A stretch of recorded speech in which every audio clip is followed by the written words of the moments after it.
செய்தியை பார்த்து வருகிறோம்.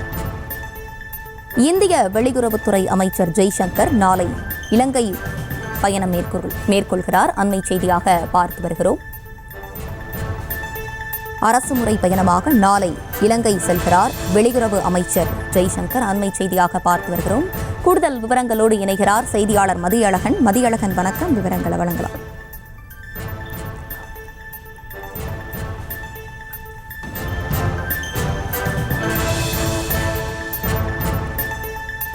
வெளியுறவுத்துறை அமைச்சர் ஜெய்சங்கர் நாளை இலங்கைக்கு பயணம் மேற்கொள்கிறார். அரசுமுறை பயணமாக நாளை இலங்கை செல்கிறார் வெளியுறவுத்துறை அமைச்சர் ஜெய்சங்கர். இரு நாட்டு வெளியுறவு கொள்கைகளை வலுப்படுத்தும் விதமாக இலங்கை பயணத்தை மேற்கொள்கிறார். அண்மை செய்தியாக பார்த்து வருகிறோம்.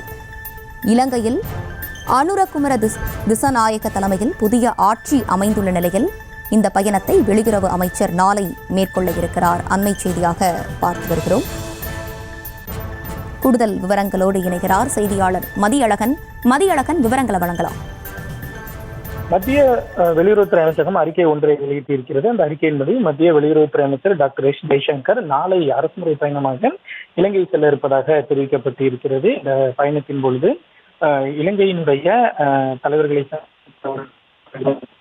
இருக்கிறது. இந்த சந்திப்பு என்பது இரு நாடுகளுக்கு இடையே நீண்ட காலமாக இருக்கக்கூடிய அந்த நல்லுறவை மேலும் வலுப்படுத்தும் விதமாக இந்த பயணம் இருக்கும் என்றும் தெரிவிக்கப்பட்டிருக்கிறது. இலங்கையில் தேர்தல் நடைபெற்று புதிதாக நாட்டினுடைய அதிபராக அனுரகுமார திசாநாயக்கே தேர்வு பெற்ற பின்னர், அவர் ஆட்சி பொறுப்பிற்கு வந்த பின்னர் இந்தியாவிலிருந்து வெளியுறவுத்துறை அமைச்சர் முதல் முறையாக இலங்கை செல்ல இருக்கிறார். எனவே புதிய அரசுடன் இந்திய அரசினுடைய பயணம் எவ்வாறு இருக்கும், இரு நாடுகளுக்கு இடையேயான உறவு உள்ளிட்டவை குறித்து இந்த சந்திப்பின் பொழுது முக்கியமாக பேசப்படும் என்று எதிர்பார்க்கப்படுகிறது. ஏனென்றால் இந்தியா இலங்கையை பொறுத்த வரைக்கும் பல ஆண்டுகளாக ஒரு நெருங்கிய நாடாகவும் நட்பு நாடாகவும் இருந்து வரக்கூடிய சூழலில் அதை புதிய அரசுடனும் தொடர இந்திய அரசு ஒரு முக்கிய பேச்சுவார்த்தையாக இந்த சந்திப்பு இருக்கும் என்று எதிர்பார்க்கப்படுகிறது. விவரங்களை வழங்கியமைக்கு நன்றி மதியழகன். செய்திகளை உடனுக்குடனும் துல்லியமாகவும் தெரிந்து கொள்ள சப்ஸ்கிரைப் பண்ணுங்க.